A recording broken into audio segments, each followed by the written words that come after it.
The Church Growth and Giving Show, your resource for growing faithful communities. Brought to you by Vanco, helping tens of thousands of churches thrive for over 20 years. Join Jordan and Andy as they share insights drawn from decades of church giving and engagement expertise. Hey Jordan, today I wanted to dig into an ongoing challenge churches battle. Maintaining consistent giving throughout the year. Oh, that's a big one. Churches really rely heavily on generosity, but asking for donations can feel awkward, even when it's absolutely necessary. You know? It's almost always awkward. Churches could definitely use help with things like writing donation letters and other ins and outs of fundraising. The truth is, donation letters might sound old school, but they're still super effective. And when they're written well, they do more than just ask for money. They tell a story and they build connection. Let's break down what makes a strong donation letter, from the opening lines all the way to the closing thank you. Well, starting with a Bible verse can really ground the ask in the mission. It reminds the reader that giving is more than a transaction, it's an act of faith. What about an emphasis on personalization? Don't just say, Dear member, use their name. Make it personal. Dear Kevin goes a long way. Right. I mean, that's something we see in donor psychology too, actually. People are much more likely to respond when it feels like the message is written just for them. The structure is really clear, too. You start with the basics, church name, contact info, and the date in the upper right corner. That part might seem small, but it adds professionalism and gives the recipient a sense of timing. And that date's not just for the recipient, it's for internal tracking too. Churches can reference when letters were sent and even track how long it took before donations came in. That's practical stuff. Now, on to the body. Greeting, a line of scripture, the actual donation request, a call to action, and a closing thank you. Pretty straightforward, but it works. I've seen where people suggest highlighting or numbering the call to action steps. I always say, don't leave people guessing, be clear. If you want them to donate online, say where to go. If it's dropping something off in person, tell them where and when. What do you think of stating that any amount is appreciated? It seems like it would reduce the pressure. A dollar or two may seem small, but when a whole congregation chips in, It adds up fast. And for folks going through hard times, that reassurance that even a small gift matters is really encouraging. That's stewardship in action. how important is tailoring each letter to things like the time of year, seasons, holidays, and specific giving campaigns? Oh, the context really does matter. A Christmas appeal is going to feel a lot different than a building repair request. Different tone, different focus. Good point. And speaking of building funds, what's your take on donation tiers? So something like donate $50 and help us purchase lumber, donate $200 and sponsor a window, that sort of thing. It shows the impact of each level. That's so powerful. People want to know their money makes a difference. When they can see what $50 actually accomplishes, it becomes real, tangible. I couldn't agree more.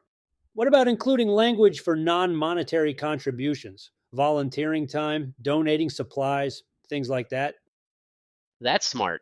Not everyone can give financially, but almost everyone can give something: time, talents, resources. Giving isn't just about money, it's about participation.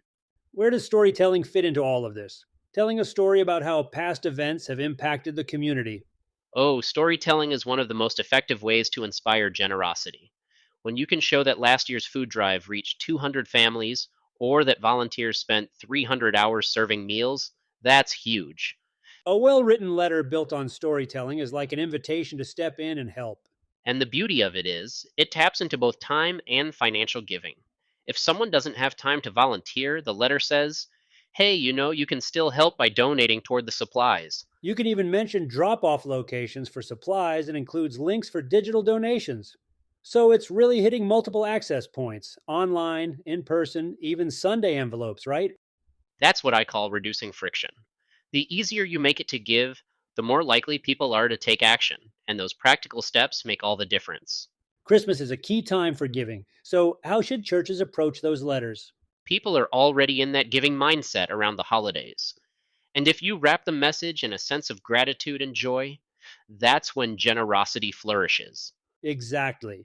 And again, there are two versions. one for physical donations like coats or toys, and another for monetary support. Both give super clear direction, like where to drop off items or how to sign up to volunteer. You can even mention programs like Adopt a Family or Christmas Angels, which helps people visualize where their gifts are going.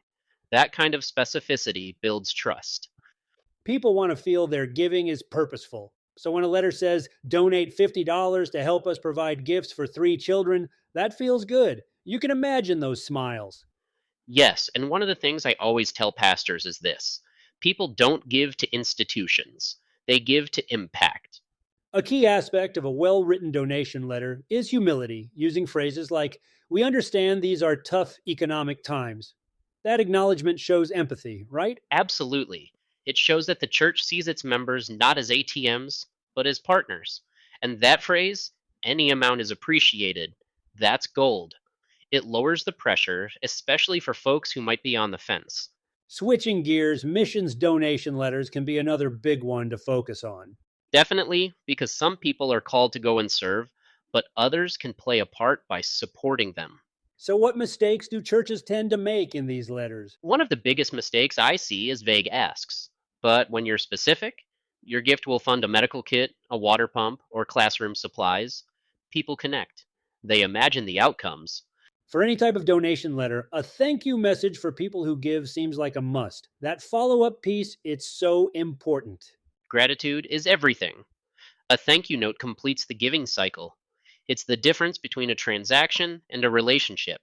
And when people feel valued, they give again. So, let's talk strategy for a moment.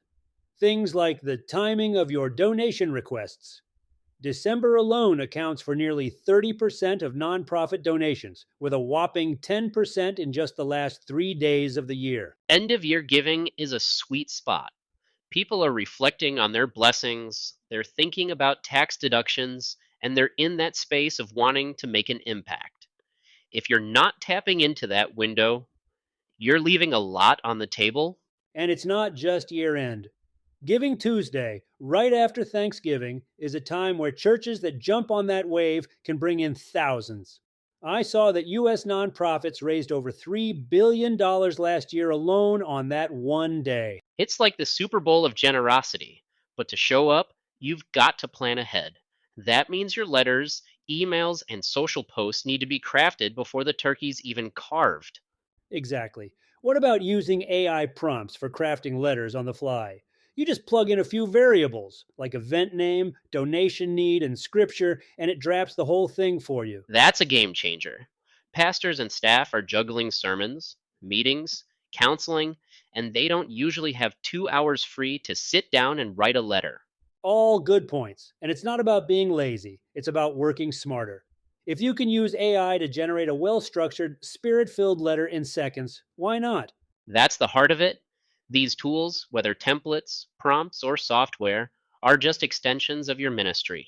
They help you reach people so you can continue to serve them. I wanted to mention a case study from Constance Evangelical Free Church. After combining donation letters with online giving tools, they saw 40% of all donations come in digitally. That's a massive shift. That hybrid model is the future. Mailing a letter and then including a QR code or a short URL to your giving page, that's where it's at. Let people give the way that feels natural to them. And it's not just about preferences, it's about access. When someone gets your letter and can donate right there from their phone in under 2 minutes, that's frictionless giving. For anyone listening who feels awkward asking for money, remember this: you're not fundraising for yourself. You're inviting people to participate in a mission that matters. There's dignity in that. I love that. You're not begging, you're offering an opportunity. You're saying, here's how you can be part of something bigger. And when you follow that up with a genuine thank you, That's how generosity grows. Gratitude nurtures it. That's why tools like thank you templates are so important.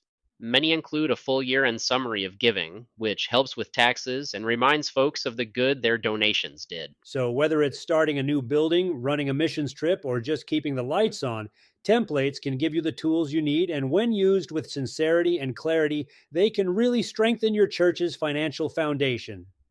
Our comprehensive guide to church donation letters is a great resource for all of this. If you're listening right now and wondering where to start, don't overthink it. Download the guide, choose a template that fits your need, and personalize it.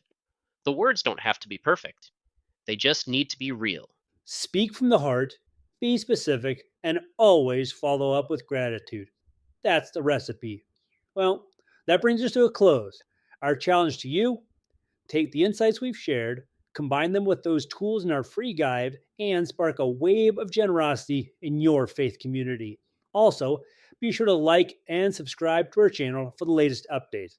It helps support us in creating free materials and content that empower you and other churches to live out your mission.